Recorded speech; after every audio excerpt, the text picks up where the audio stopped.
But எந்த ஸ்டேஜுக்கு உங்களை அதை கொண்டு போகணும்னா, நீதிமான் என்கிற உணர்வு உங்களுக்கு 24 மணி நேரம் வர வேண்டும். அந்த இடத்திற்கு நீங்கள் வந்துவிட்டால், நான் சொல்லுகிறேன், இந்த உலகம் இன்னொரு இயேசுவை பார்க்கும்.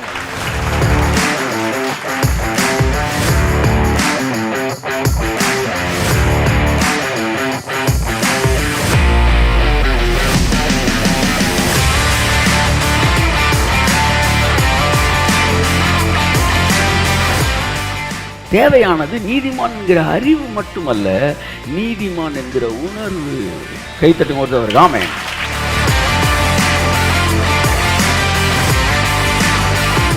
ஆகையால்தான் பைபிள் சொல்லுது, எல்லா காவலோடும் உன்னுடைய உணர்வை, உன்னுடைய இருதயத்தை காத்துக்கொள். ஏனென்றால் நீ நீதிமான் என்கிற அந்த உணர்வை நீ காத்துக்கொள்ளும் போது ஜீவ ஊற்று அதிலிருந்து புறப்பட்டு வருகிறது. என் அன்புக்குரியவர்களே, ஆகவே நான் உங்களுக்கு சொல்லுகிறேன், இந்த தீர்க்க தரிசன காரியங்களை நான் ஒவ்வொரு வாரத்திலும் உங்கள்கிட்ட பேசிட்டு கடந்து செல்ல விரும்புகிறேன். அப்படி ஒரு யுகத்துக்குள்ளே நாம் நுழைந்திருக்கிறோம். கடைசி காலங்களிலே ரகசியங்கள் வெளிப்பட போகிறது, முத்திரைகள் உடைக்கப்பட போகிறது. ஸோ ரகசியம் வெளிப்படும் போது என்ன நடக்கும் தெரியுமா? ரகசியம் வெளிப்படும் போது என்ன நடக்கும்னா, எல்லாருமே செய்ய ஆரம்பிச்சிருவாங்க. அதுக்கு தான் ரகசியமே சொல்லப்படுறது. ஹீலிங்கிறது ஒரு ரகசியம், ஹோலினஸ்ன்ற ஒரு ரகசியம், ஃபெய்த்ன்றது ஒரு ரகசியம். இந்த ரகசியத்தை ஒரு தூதனை அனுப்பி முத்திரையை உடைப்பாரான் தேவன். ஒரு தூதன் தேவனுடைய பிரசங்கி. அவன் ஒன்றுமே இல்லையாது, இட் இஸ் நத்திங்டா. ஐயா, விசுவாசம் மட்டும்தான் என் வரல நான் சொன்னேன், விசுவாசிக்கிட்டாலும் கர்த்தர் செய்வார் போ. அவன் போகும்போதே சொல்லிட்டு போகிறான், விசுவாசிக்காவிட்டாலும் தேவன் எனக்கு அற்புதம் செய்வார். ஒருத்தர் என்னை பார்த்து கேட்குறேன், என்னங்க தப்பாக வழி நடத்துறீங்க? இல்லையே, அவன் பாரு எவ்வளோ விசுவாசத்தோடு போகிறான் பாரு. உனக்கு விசுவாசம் தானே தேவை, அதை அவனுக்குள்ளே ஏற்படுத்திட்டு. ஸோ கஷ்டமானதால் எளிதாக்கி வைக்கிறார் தேவன். ஸோ முத்திரை உடைக்கப்படும் போது, விசுவாசத்தின் ரகசியம் வெளிப்படும் போது எல்லாரும் விசுவாசிப்பார்கள். அற்புதங்களின் ரகசியம் உடைக்கப்படும் போது எல்லாரும் அற்புதங்கள் செய்ய ஆரம்பிப்பாங்க. காசு கொடுத்து ஒருத்தன் வெடி போடுறான், ஆனால் ஊரே பார்க்குறாங்க. காசு கொடுத்தவனுக்கு மட்டும் காசு கொடுத்தவன் கண்ணுக்கு மட்டுமா தெரியுது? இல்லை. அப்படித்தான் தீர்க்கதரிசிகள் மூலமாக தேவன் ரகசியங்களை வெளிப்படுத்தும் போது அது என்ன நடக்குது? தீர்க்கதரிசிகள் மூலமாக வெளிப்படுத்தும் போது எல்லாருமே அவர் உடைக்கிறாரு, எல்லாருமே என்ன செய்கிறாங்க? அந்த வேலையை செய்ய ஆரம்பிச்சுறாங்க. இவ்வளவுதானா அப்படின்ற அந்த முத்திரை உடைக்கப்பட்ட உடனே ரகசியம் வெளிப்படுது.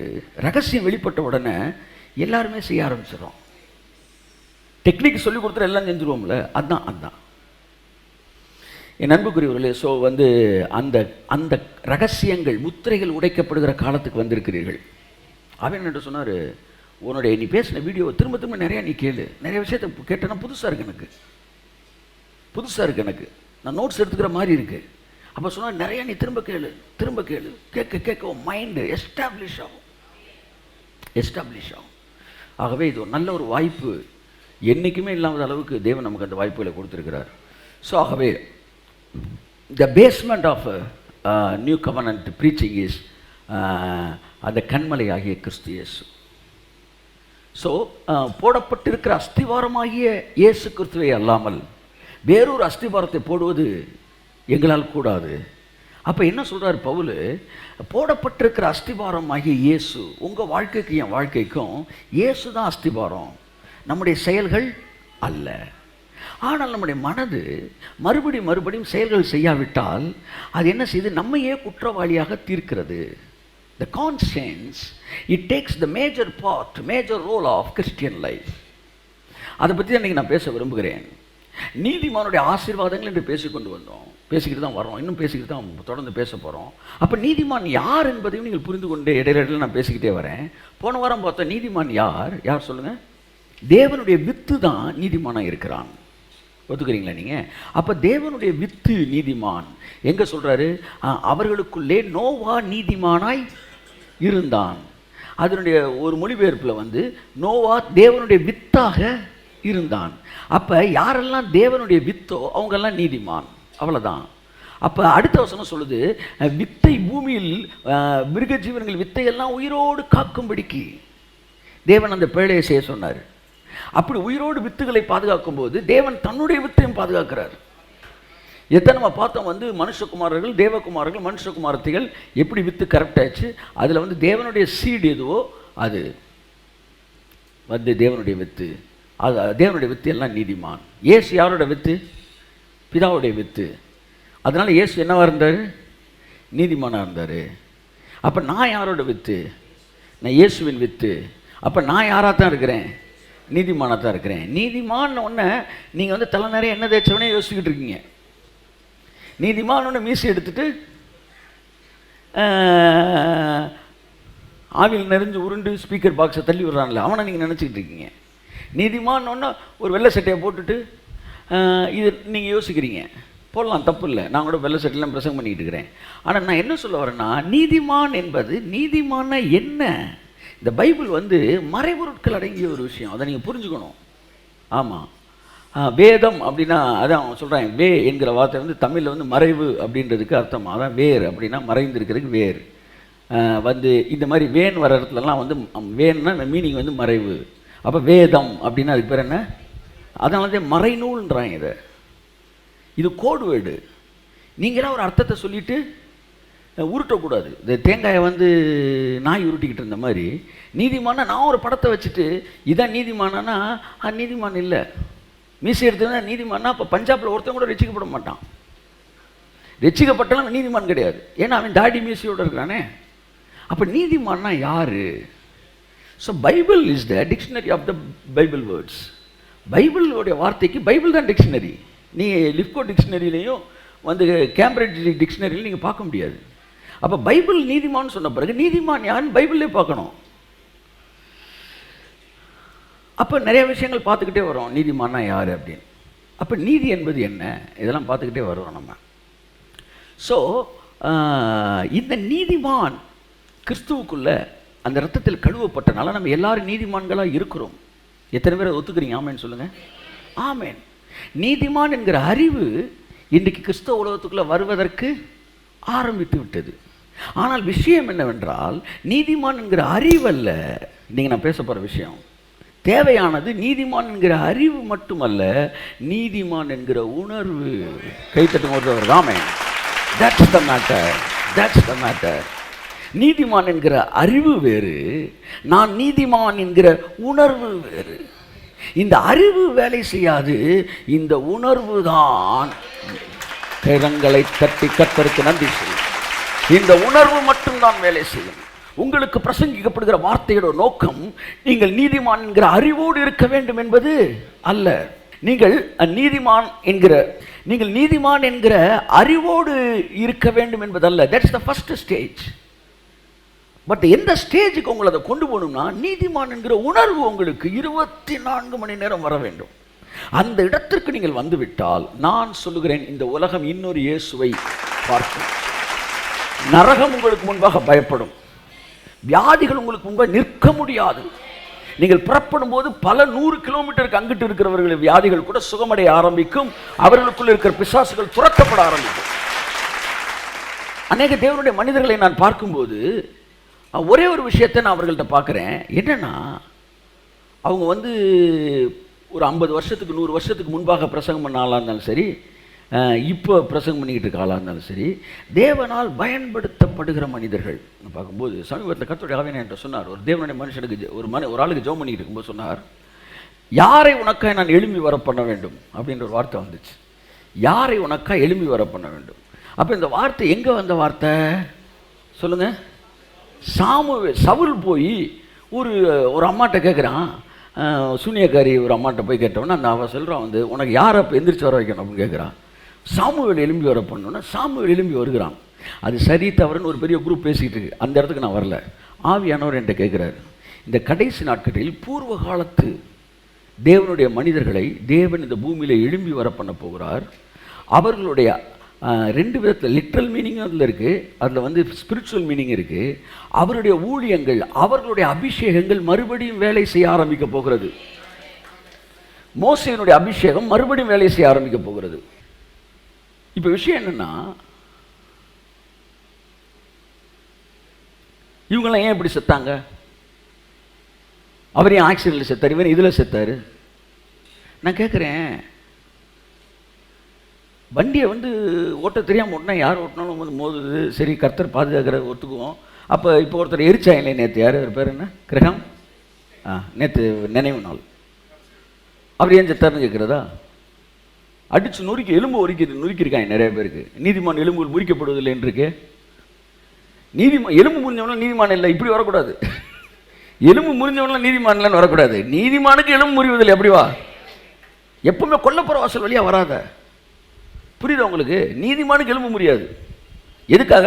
நீதிமான்கள் வந்து எலும்பு முறியாமல் எலும்புகள் முறிக்கப்படுவதில்லை என்கிற இடத்துல நீங்கள் இருக்க வேண்டும் என்பது தான். எலும்பு முறிஞ்சவன்லாம் நீதிமானான்னு வரக்கூடாது. அப்படி பார்த்தா நல்ல எலும்போட வாழ்ந்துக்கிட்டு இருக்கவங்க நீதிமானா? எலும்பு முறியாதவன்லாம் நீதிமான், அதுவும் தப்பு. நீ எலும்புலேருந்தே வராதரா, நீ நீதிமான்லேருந்து வா.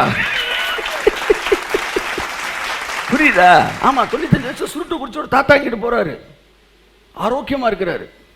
வந்து 85 வயசு இருக்குது, தண்ணி எப்படி குடிக்கணும், எப்படி ஆரோக்கியமாக வாழணும், அவர் எலும்புலாம் நல்லா தான் இருக்குது. நீதிமான் அவர்? எலும்புலேருந்து நீ வரக்கூடாது, நீதிமான்லேருந்து தான் வரணும். நீதிமான எலும்பு முறிக்கப்படுவில்லை. அப்போ அவன் ஆக்சிடெண்ட்டை வச்சவன் நீதிமானா நீ பார்க்காத. அவர் ஒரு நீதிமான். அப்படி தான் அங்கேருந்து நீ இன்சிடென்ட்டுக்கு வரும். இந்த இன்சிடென்ட் நடக்கக்கூடாது, அப்படி தானே வந்திருக்கணும். ஓகே, எனிஹாவ் வந்து நான் செய்திக்கு வருகிறேன். அப்போ இவர்கள் வந்து இவருடைய பேச்சு எல்லாமே அசுத்தமாக இருக்கிறது. ஆனால் கர்த்தர் நல்லவர். அப்போ தேவன் தம்முடைய தாசர்களை வல்லமையாக பயன்படுத்தினார். தம்முடைய ஊழியக்காரர்களை அவர் அன்பாக பார்க்குறாராம். நீ மதியம் வந்து கர்த்தர் ராமன் என்றவர் சொன்னார், நான் ரசித்து பார்க்குற பல விஷயங்கள் உண்டு, உனக்கு தெரியுமான்னு கேட்டார். ஆமாம், நீங்கள் ரசித்து பார்க்குற நிறைய விஷயம் உண்டு, விசுவாசத்தை கூட ரசித்து பார்க்குறீங்க. ரொம்ப பெரிய லெவலில் பேச ஜஸ்டின், நான் ரசித்து பார்க்குறதுல ஒன்று ஊழியக்காரன் சாப்பிட்றது அப்படின்னாரு. இந்த வார்த்தை எனக்கு அப்படியே என்னமோ பண்ணுச்சு சார். ஊழியக்காரன் சாப்பிட்றத அப்படியே பார்ப்பாரான் ரசித்து. எவ்வளோ பெரிய வேலையை நீ செஞ்சுக்கிட்டு இருக்க தெரியுமா? ஏதோ ஒரு சாப்பிட்டு போகிறது விஷயம் இல்லைடா, அது நான் ரசிக்கிற விஷயம். என் பிள்ளை எனக்காண்டி எவ்வளோ வேலை பார்த்துட்டு நீங்கள் எப்படி உங்கள் பிள்ளை சாப்பிட்றத பார்க்குறீங்க? அப்போ வந்து அப்படி பார்க்குறாரு சார் அவர். தேவன் ரசிக்கிற காரியங்களில் ஒன்று நீதிமான ஊழியக்காரன் சாப்பிட்றது. இன்னும் சிறப்பாக சொல்ல கரெக்டாக சொல்லணும்னா, என்கிட்ட சொன்ன வார்த்தை ஊழியக்காரன், நீதிமான் நான் சொல்லியிருந்துருக்கலாம், நீதிமான் சாப்பிட்ற ரசிக்கலாம். ஆனால் என்கிட்ட சொன்ன வார்த்தை வந்து ஊழியக்காரன் சாப்பிட்ற நான் ரொம்ப ரசிப்பேன். என் அன்புக்குரியவர்களே, அப்போ இந்த அந்த அந்த ஃபோர் ஃபாதர்ஸ், அந்த பழைய ப்ராஃபட்ஸ், இவங்களோட அனாயிட்டிங்லாம் திரும்ப எந்திரிக்குது. நீங்கள் வேணாலும் பாருங்கள், திரும்ப அந்த கலரிங்கை நீங்கள் பார்க்க போகிறீங்க. பாதியில் அநேகர்கள் ஊழியர்கள் முடிக்கப்பட்டிருந்தால் மறுபடியும் நீங்கள் கண்டினியூ ஆகிறத பார்க்க போகிறீங்க. ஏன்னா தேவன் நியமித்ததை முடிக்காமல் விடவே மாட்டார். அப்போ இவர்கள் எல்லோரையும் நான் கூர்ந்து கவனிக்கும் போது, சமீபத்தில் ஒருத்தர் ஒரு 10,000 பேர் ஒரு 50,000 பேர் இருப்பாங்க அந்த கூட்டத்தில். ஓப்பன் கிரவுண்டில் அக்கினி எலியாவின் நாட்கள் இறங்கின அக்கினி இறங்குவதாக நான் பேசுகிறான். இப்போ அக்கினின்னு நம்ம என்ன நினைப்போம்? கப்ப தானே, ஏன்னா நம்மகிட்ட பதிஞ்சிருச்சு அது. அக்கினின்னா அப்படி ஆவியில் நிறையிறது. அக்கினின்னா வெளியில் இருக்கணும். அக்கினின்னு என்ன பண்ணால் ஃபயர் சார் அப்படின்னா, ஃபயர் சார் அது வரவே வராது நமக்கு. இப்போ எனக்கு ஒருத்தர் எலியாவின் அக்கினி இறங்குவதாகனா கண்ணை தந்தவனை பார்க்கவே மாட்டீங்க. ஏன் தெரியுமா? அவர் இதவே சொல்லலாம் நீங்கள் நினைப்பீங்க. ஆனால் அவர் சொன்னது அந்த ஃபயரை தான் சொல்லியிருக்கிறாரு.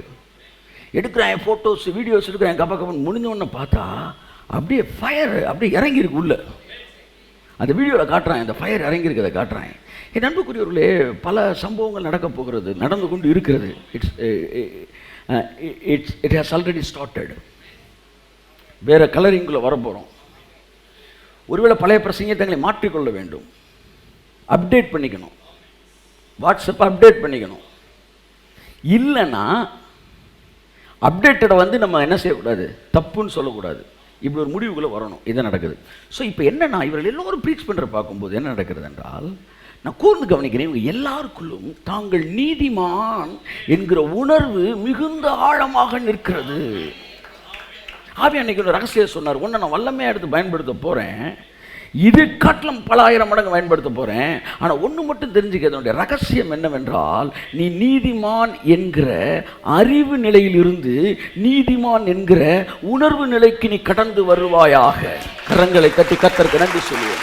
நீதிமான் என்கிற உணர்வு, அதை விட இந்த உலகத்தில் மேலானது எதுவுமே இல்லை. நீங்கள் எல்லோரும் நீதிமான்கிற அறிவு உங்களுக்கு இருக்கலாம். ரத்தத்தில் நான் கழுவப்பட்டிருக்க நீதிமான்கிற அறிவு. ஆனால் ரட்சிக்கப்பட்ட போது ஒரு உணர்வு வந்துச்சுல, நீதிமான் என்கிற உணர்வு. அந்த உணர்வுல தான் நீங்க வாழ வேண்டும் என்று தேவன் விரும்புகிறார். இந்த உணர்வு என்ன செய்யுதுன்னா, உங்களுடைய எல்லா செயல்பாடுகளும் உணர்வுகளின் வழியாகத்தான் இந்த பூமிக்குள்ள என்ன செய்யுது? கட்டவிழ்க்கப்படுகிறது. நான் ஏற்கனவே சொல்லியிருக்கிறேன், உங்கள் கிளான்ஸ் எல்லாம், உங்களோட சுரப்பிகள் எல்லாம் வேலை செய்ய ஆரம்பிப்பது உங்கள் உணர்ச்சிகளால். அழக்கூடிய உணர்ச்சி வந்த உடனே கண்ணீர் சுரப்பி வேலை செய்யுது. ஆமாம், நீங்கள் பிரியாணியை பற்றி பேசுகிறத உங்கள் காதில் கேட்டு சாப்பிடணும் அப்படின்ற உணர்ச்சி வந்த உடனே எச்சு என்ன செய்யுது? ஊறுது, சுரக்குது. எல்லாமே உணர்ச்சியின் அடிப்படையில் தான் சுரக்கிறது. அப்படித்தான் இந்த உலகத்துக்குள்ளே உங்களுக்குள்ள இந்த ஜீவ ஊற்று சுரக்கப் போவதும் உங்கள் உணர்வுகளின் அடிப்படையில் தான். ஆகவே உங்கள் உணர்வுகள் ரொம்ப முக்கியமானது. அது உங்கள் ஆத்மாவோடு சம்பந்தப்பட்டது. ஆகவே தேவன் என்ன சொல்கிறார்? நீ நீதிமான் என்கிற அறிவு நிலையில் இருந்து நீதிமான் என்கிற உணர்வு நிலைக்கு நீ வரும்போது, நீதிமானுடைய சரீரத்தில் என்னவெல்லாம் நடக்குமோ அதெல்லாம் உன்னுடைய சரீரத்தில் நடக்க ஆரம்பிக்கிறது. நீதிமானுடைய ஊழியங்களில் என்னவெல்லாம் நடக்கிறதோ அதெல்லாம் என்னுடைய ஊழியங்களில் நடைபெற ஆரம்பிக்கிறது. என் அருமை மகனே, நீதிமான் என்கிற உணர்வுக்குள்ளே கடந்து வரும்படி நான் விரும்புகிறேன். நீதிமான் என்கிற உணர்வு, நான் நீதிமான் என்கிற உணர்வு, இந்த உணர்வு தான் இப்போ மேட்டர். கிருபை பிரசங்கிகள் கிருபை பிரசங்கத்தை கேட்குற எல்லாருக்குமே, அல்லது ஃபினிஷ்டு ஒர்க் கேட்குற எல்லாருக்குமே ஒன்று தெரியும், நாங்கள் நீதிமான்னு. அது அறிவு. உலகத்தில் இருக்கிற அது நல்லது, ஒன்றுமே இல்லாததுக்கு அது எவ்வளோ சிறந்தது. அறிவு தான் உங்களுக்கு உணர்ச்சியை கொண்டு வரும். அதை நான் அடுத்து பேசுகிறேன். How the connectivity between the knowledge and the feelings. எப்போவுமே அறிவு தான் உங்களுக்கு உணர்ச்சியை கொண்டு வரும். அறிவு ரொம்ப முக்கியம். ஆனால் அடுத்த நன்மைக்கு வாங்க நான் சொல்கிறேன். இந்த உலகத்தில் ஒருத்தவங்களை கூட்டு போய் கடவுள் நல்லவர்ப்பா அப்படின்னு சொன்னால் சொல்லுவோம், ஆமாம் நல்லவராக இருந்தால் தாங்க அவர் கடவுள் அப்படின்வான். எப்படி? சர்ச்சில் நேரம் மைக்கு பிடிச்ச கர்த்தர் நல்லவர், கர்த்தர் நல்லவர். எத்தனை பேர் நம்புறீங்க? என்ன வெளியிலேருந்து ஒருத்தர் உட்காந்து சொன்னாங்க, கர்த்தர் கடவுள் நல்லவராக இருந்தால் தான் கடவுள். இது புரியல, நீங்கள் பூக்கடைக்கு எதுக்கு விளம்பரம் வைக்கிறீங்கன்னு நான் கேட்பான். அவன் சொல்கிறான் கடவுள் நல்லவர்னு, அது அறிவு. ஆனால் நம்ம சொல்கிறோம்ல கர்த்தர் நல்லவர், அது உணர்வு. ஆகையால் தான் சங்கீதக்காரன் சொன்னான், கர்த்தர் நல்லவர் என்பதை கையை தட்டுங்களா ஒரு தடவை ருசித்து பாருங்கள். இந்த நல்லவர் என்கிற நாலேஜுக்கும் நல்லவர் என்கிற ருசிக்கு வித்தியாசம் இருக்கு. அப்படிதான் நீதிமான் என்கிற அறிவுக்கும் நீதிமான் என்கிற ருசிக்கும் கையை தட்டுங்க ஒரு வித்தியாசம் இருக்கிறது. ஆமென். ஆகவே இந்த உணர்ச்சியை நீங்க ரொம்ப சென்சிட்டிவா நீங்க ஹேண்டில் பண்ணணும். ஏன்னா இதுதான் ஜீவ ஊற்று. ஆகையால் தான் பைபிள் சொல்லுது, எல்லா காவலோடும் உன்னுடைய உணர்வை, உன்னுடைய இருதயத்தை காத்துக்கொள். ஏனென்றால் நீ நீதிமான் என்கிற அந்த உணர்வை நீ காத்துக்கொள்ளும் போது ஜீவ ஊற்று அதிலிருந்து புறப்பட்டு வருகிறது. இன்றைக்கு இங்கிருந்து நான் பிரசங்கம் பண்ணி கொண்டிருக்கிறேன் என்றால் நீதிமான் என்கிற உணர்வு எனக்குள்ள இல்லைன்னு வச்சுக்காங்களேன், என் வேர்டு இவ்வளவு ஸ்ட்ராங்கா வராது. நீதிமான் என்கிற அறிவு வேறு, நீதிமான் என்கிற உணர்வு வேறு. கிறிஸ்துவுக்குள் நான் நீதிமானா இருக்கிறேன். இந்த இரவு வேளையிலிருந்து இந்த உணர்வை சஸ்டெயின் ஆகட்டும் உங்களுக்குள்ள. ஆமென். அந்த உணர்வு சஸ்டெயின் ஆகட்டும். சும்மா நீதிமான் நீதிமான் வரட்டும் வார்த்தை அல்ல, உணர்ச்சிக்குள் வாருங்கள். என்ற உணர்வுகள் தான் உங்கள் கிளான்ஸை வேலை செய்ய வைக்கிறது. ஆமென். சோகம் கண்ணீர் சுரப்பியையும், பசி என்னத வாட்ஸ் தட் அந்த எச்சில் ஊறக்கூடிய சுரப்பியையும், கோபம் ஹைட்ரோகுளோரிக்கு இப்படி பலவிதமான ஆசிட் எல்லாம் உங்களுக்குள்ள என்ன செய்யுது? கெட்ட எண்ணங்கள், கெட்ட உணர்வுகள், கெட்ட விதமானதை சுரக்க வைக்குது. நல்ல விஷயங்கள் நல்ல சுரப்பிகளை சுரக்க வைக்கிறது. அப்போ உங்கள் ஒட்டுமொத்த லைஃப்பை தேவன் எப்படி ஃபிக்ஸ் பண்ணாருன்னா, உணர்ச்சி, உணர்வு. என் பிள்ளை அப்படி சிரிச்சான்னா அது ஊறணும், என் பிள்ளை மகிழ்ச்சி ஆனானா இது ஊறணும். அப்போ அவன் படைக்க போகிற உலகமும் உங்களுடைய உணர்வோடு சம்மந்தப்பட்டது. தேவன் எவ்வளோ நல்லவர் பாருங்க. உங்கள் என்ஜாய்மெண்ட்டோட சேர்ந்து தான் உங்கள் பவரே வச்சிருக்கிறாரு. Your power is connected with your enjoyment, with your happiness, with your conscious, with your feelings. அதனால தான் தேவனுடைய வார்த்தையுடைய கர்த்தர் நீங்கள் சொன்னார், என்னுடைய வார்த்தையுடைய மேஜர் ரோல் மனுஷனுக்குள்ள என்னன்னா, அவனுடைய கான்சியன்ஸை ரெஸ்டோர் பண்ணுறது, அவனுடைய மனசாட்சியை டிரான்ஸ்ஃபார்ம் பண்ணுறது. அது என்ன சொல்றது? மறுரூபப்படுத்துவது. ஏன் அதை மறுரூபப்படுத்தணும்? அது மறுரூபமானால் தான் ஜீவ ஊற்று அதிலிருந்து புறப்பட்டு வரும். அதனால என்னதான் ஜோம் பண்ணி, என்னதான் நீ அந்நிய பாஷையில் பேசி 1000 தோத்திர பலி பண்ணி எல்லாம் பண்ணி ஒரு கசப்போடு இருக்கும்போது ஆசிட் தான் சுரந்துக்கிட்டே இருக்கும். அப்போ ஏன்னா நீங்கள் செய்கிற செயல்கள்லாம் எதுவும் கிடையாது, உங்கள் உணர்ச்சி. அப்போ பைபிள் வாசிக்கிறது, வேத வார்த்தை எல்லாமே என்னன்னா உங்கள் ஆத்துமாவோடு தொடர்புடையது. அவர் உன் ஆத்துமாவை தேற்றி உன்னை நீதியின் பாதையில் நடத்துகிறார். Soul connected. God is always connected with your soul. He is in spirit and he wants to restore your soul, because through that soul only he can restore the whole world and your life and your body and your family. எல்லாத்தையும் restore பண்ண போகிறது ஒரு soul தான். சிலர் பாருங்க எப்போவுமே சின் கான்சியஸ்லேயே இருப்பாங்க. தாங்க செஞ்ச பாவத்தை யோசிப்பாங்க, இல்லை மற்றவங்க செஞ்ச பாவத்தை யோசிப்பாங்க, இல்லை மற்றவங்க சொல்லி கொடுத்தது வழியாகவே ஒருத்தனை பார்த்துக்கிட்டே இருப்பாங்க. கடைசி என்ன சரிதானா எங்கே இருக்கேன்ற ஒரு மனநிலைக்கு வருவாங்க. என்னப்பா எதுவும் கேட்கல, இல்லை நான் இப்போ வேற ஒரு வேர்ல்டில் இருந்தேன். அப்போ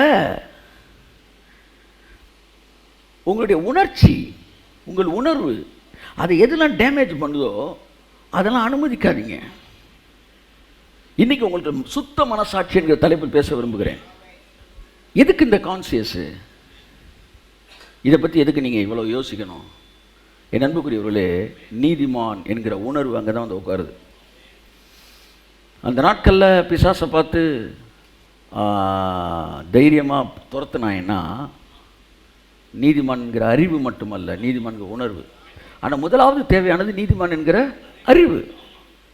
ஏனென்றால் உங்களுடைய உணர்வானது எல்லா அறிவோடு, அப்படிதான் பைபிள் சொல்லுது, சகல அறிவோடு உங்கள் உணர்வு என்ன செய்யணும்?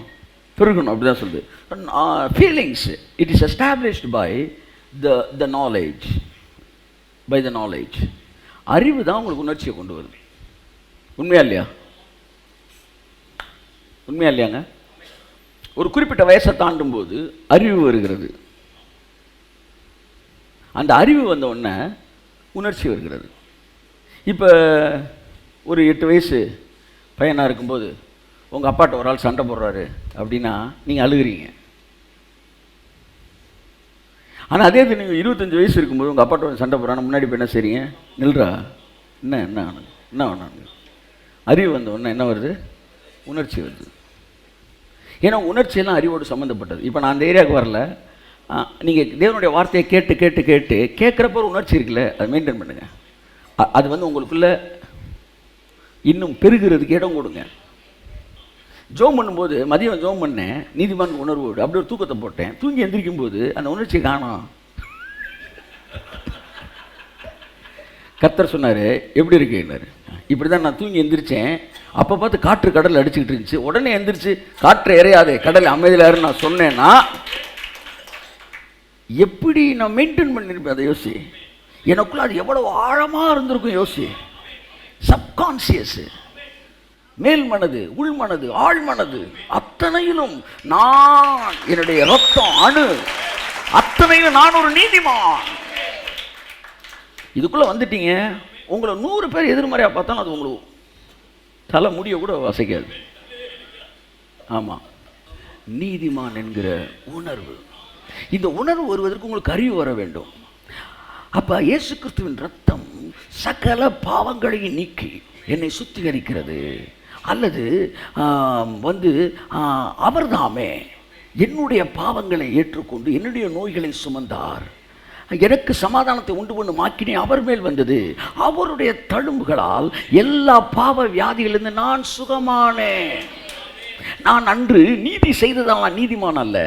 கிறிஸ்துவுக்கு முன்னாடி, கிறிஸ்துவுக்கு பின்னாடி பாவம் செய்வதான் பாவி அல்ல. நீங்கள் நீதிமான்ங்கிற, நான் என்ன சொல்ல வரேன்னா, உங்கள் இந்த நீதிமான்ற உணர்வை எப்படி நீங்கள் மெயின்டைன் பண்ணுறது ஒரு விஷயத்தை சொல்லிட்டு நான் போகிறேன். உங்களுடைய ஒவ்வொரு செயலையும் நீங்கள் சிலுவையோடு கனெக்ட் பண்ணியே செய்யுங்க. அவ்வளோதான் மேட்ரு. கைத்தட்டும் கொடுத்தவருக்கு போன வாரம் சொன்னேன், பைபிளில் இருக்கிற ஒவ்வொரு வசனத்தையும் சிலுவையோடு கனெக்ட் பண்ணுங்கன்னு சொன்னேன். இன்னைக்கு ஆவியானவர் என்ன சொன்னார்? உன்னுடைய ஒவ்வொரு செயலையும் சிலுவையோடு கனெக்ட் பண்ணு. நீதிமான் என்ற உணர்வு வேறு விட்டும் இடத்து எழும்பும். தவறாக இருந்தால் மன்னித்துக் கொள்ளுங்கள், என்னுடைய நோக்கம் வேறு விதமாக இருக்கிறது. சொல்லுங்க. கத்தி எடுத்து ஒருத்தன் உடம்புல கிழிக்கிறது, வயிற்ற கிழிக்கிறது தப்பா ரைட்டா? சொல்லுங்க. அப்போ ஊருக்குள்ள இருக்க கைனகாலஜிஸ்ட் எல்லாரையும் சிசேரியன் பண்ணீங்கன்னா தூக்குள்ள வைங்க. ஏன்னா குறைஞ்சது மாசத்துல 3 பேர் வயிற்று என்ன செய்கிறாங்க? கிழிக்கிறாங்க. அப்போ வயிற்று கிழிக்கிறது தப்பா ரைட்டா என்பது நோக்கத்தை பொறுத்தது. இப்போ நான் ஒரு மெசேஜ் கொடுக்க போகிறேன். இந்த மெசேஜையும் நீங்கள் வெறும் மெசேஜ் எடுத்து பார்க்கக்கூடாது, நோக்கத்தை பார்க்க வேண்டும். ஆமாம், இன்ட்ரோ கொடுத்துட்டு தான் நான் கொடுக்குறேன். அப்போ உங்களுடைய எல்லா செயல்களையும் நீதிமான்ங்கிற உணர்வில் இருந்து செய்யுங்கள். இந்த செயலுக்கு தேவன் என்ன செய்திருக்கிறார் என்று செய்யுங்கள். 5 நாள் ஒருத்தன் வந்து ஒழுக்கமாக இருக்கான் சார், 6வது வந்து பிரைஸ் தி லார்ட் ஈமானா ஷக நாவில் நிறையிறான் சார். சரியா? இன்னொருத்தன் 5 நாளில் 4 நாள் பாவம் செய்கிறான் சார். அவனுடைய பலவீனத்தில் பாவம் செய்கிறான். பாவம் செஞ்சுட்டு திரும்ப சர்ச்சில் வந்து நின்றுட்டு ஓ ரபாலா ஷந்து நாவில் ஆண்டவரே என்னை நீதிமான மாற்றி இருக்கிற ஸ்தோத்திரன்றான். ஏன் கேள்வி, இவங்க 2 பேரில் எவனுக்கு விசுவாசம் அதிகமாக இருக்குது? பாவம் செய்கிறவன் ஒரு வீட்டில் சொல்லக்கூடாது. பாவம் செய்த பின்பும் தேவனை நேசிக்கிறான் ஒருத்தன் வந்து நிற்கிறான்னா, நான் சொல்கிறேன் சார், இவனை விட அவனுக்கு விசுவாசம் அதிக அளவில் இருக்கிறது. இது அவ்வளவு சாதாரணமாய் நீங்கள் இடைப்பட முடியாது, அவ்வளவு சாதாரணமாய் நீங்கள் செய்து விடவும் முடியாது. இப்ப God is blessing his people not according to their willpower but according to their faith. இது ஏற்றுக்கொள்ள முடியாத சத்தியம், ஆனால் இதுதான் சத்தியம்.